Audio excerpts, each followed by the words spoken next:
कल शाम इजराइल पर हुए हमले ने पूरी दुनिया को हिलाकर रख दिया है।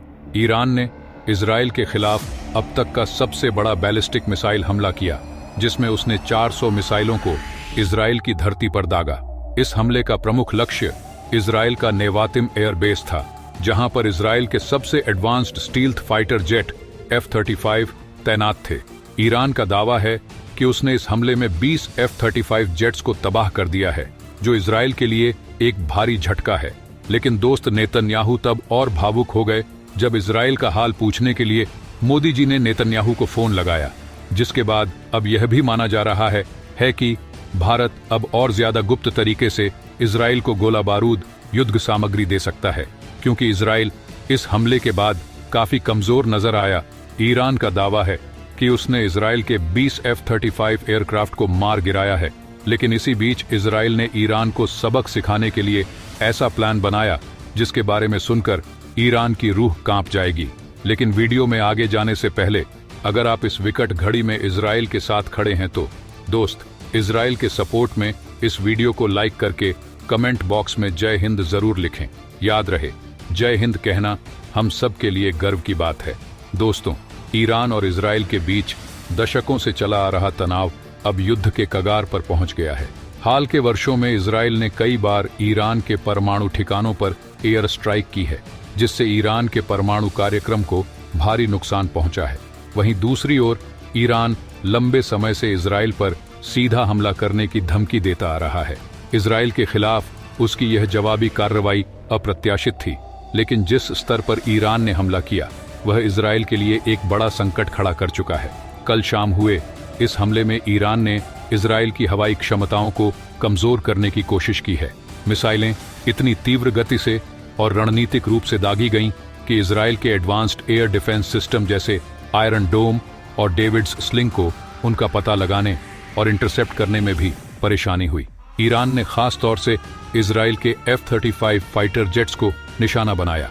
ये जेट्स इजराइल की वायुसेना की रीढ़ की हड्डी माने जाते हैं। F-35 एक 5वीं पीढ़ी का फाइटर जेट है, जो न केवल स्टील्थ टेक्नोलॉजी से लैस है, बल्कि यह एक मल्टी रोल फाइटर जेट भी है। यह एयर सुपरियोरिटी, ग्राउंड अटैक और खुफिया मिशनों के लिए इस्तेमाल होता है। ईरान का F-35 पर हमला यह साबित करता है कि वह इजराइल की वायु क्षमताओं को कमजोर करना चाहता है। इसके पीछे मुख्य उद्देश्य यह हो सकता है कि अगर भविष्य में कोई और बड़ा सैन्य अभियान होता है तो इजराइल की एयर डिफेंस कमजोर हो जाए और उसे पलटवार करने में दिक्कत हो। F-35 के साथ साथ ईरान ने इजराइल के अन्य प्रमुख सैन्य ठिकानों को भी निशाना बनाया, लेकिन उसका सबसे बड़ा दावा इन 20 F-35 जेट्स को तबाह करने का है। अगर यह दावा सही साबित होता है तो यह इजराइल के लिए एक बहुत बड़ा झटका होगा, क्योंकि F-35 की कीमत और उनकी रणनीतिक महत्वता बहुत अधिक है। एक और सवाल जो अब दुनिया भर में उठ रहा है वह ये है कि अमेरिका ने इस हमले को रोकने के लिए कुछ क्यों नहीं किया। लाल सागर में अमेरिकी नौसेना के कई युद्धपोत तैनात हैं, जिनके पास ऐसी मिसाइलें इंटरसेप्ट करने की क्षमता है। फिर भी अमेरिका ने इस हमले के दौरान कोई हस्तक्षेप क्यों नहीं किया, क्यों इस हमले को होने दिया? दोस्तों, इस सवाल के 3 जवाब हो सकते हैं। पहला, रणनीतिक चुप्पी।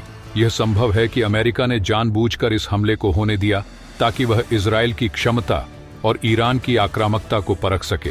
इससे अमेरिका को यह समझने में मदद मिलेगी कि मध्य पूर्व में तनाव बढ़ने पर स्थिति कितनी खतरनाक हो सकती है।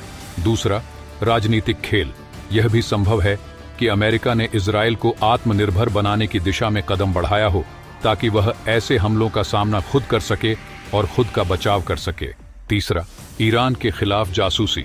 अमेरिका शायद इस पूरे घटनाक्रम का विश्लेषण कर रहा हो और इस हमले का इस्तेमाल ईरान के मिसाइल सिस्टम और उसकी क्षमता को समझने के लिए कर रहा हो, ताकि वह भविष्य में इसे अधिक प्रभावी तरीके से टारगेट कर सके। अब सबसे बड़ा सवाल यह है कि इजराइल इस हमले का जवाब कैसे देगा।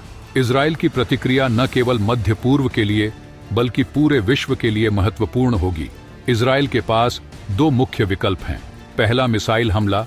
इजराइल के पास दुनिया के सबसे प्रभावी मिसाइल डिफेंस सिस्टम्स में से एक आयरन डोम और डेविड्स स्लिंग हैं। हालांकि ये सिस्टम हर मिसाइल को इंटरसेप्ट नहीं कर पाए, फिर भी इजराइल अब ईरान पर जोरदार जवाबी मिसाइल हमले की तैयारी कर सकता है। इजराइल के पास एरो 3 और 4 मिसाइल सिस्टम्स हैं जो ईरान के बैलिस्टिक मिसाइलों का मुकाबला करने में सक्षम हैं। यह संभव है कि इजराइल अब ईरान के प्रमुख सैन्य ठिकानों और परमाणु सुविधाओं को निशाना बनाए। दूसरा, एयर स्ट्राइक। इजराइल की वायुसेना के पास अभी भी काफी ताकत है। भले ही 20 F-35 जेट्स को नुकसान पहुंचा हो, इजराइल के पास और भी विमान हैं, जैसे F-16, जो अत्यधिक कुशल और युद्ध के लिए तैयार हैं। इजराइल का सबसे कारगर और संभावित जवाब ईरान पर सर्जिकल एयर स्ट्राइक हो सकता है।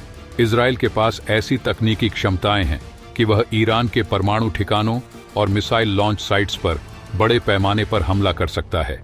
खुफिया ऑपरेशन। इजराइल का खुफिया विभाग मोसाद दुनिया के सबसे खतरनाक और प्रभावी खुफिया एजेंसियों में से एक है। मोसाद अतीत में ईरान के खिलाफ कई गुप्त ऑपरेशनों को अंजाम दे चुका है। यह संभव है कि इजराइल अब सीधा युद्ध छेड़ने की बजाय ईरान के प्रमुख वैज्ञानिकों, नेताओं और सैन्य ठिकानों पर गुप्त हमले करे, ताकि उसकी सैन्य क्षमता को भीतर से कमजोर किया जा सके। इस हमले के बाद इजराइल एक बड़े प्रतिशोध की योजना बना सकता है। इजराइल के पास एक ऐसी सैन्य क्षमता है जो उसे तुरंत और प्रभावी ढंग से जवाब देने की ताकत देती है। अब इजराइल के लिए यह निर्णायक समय है जब वह ईरान के खिलाफ पूरी ताकत से उतर सकता है। इजराइल के प्रधानमंत्री और सैन्य नेतृत्व अब ईरान को सख्त जवाब देने की तैयारियां कर रहे होंगे। संभव है कि इजराइल अगले कुछ दिनों में एक बड़ा हमला करे जो पूरी दुनिया के लिए चौंकाने वाला हो।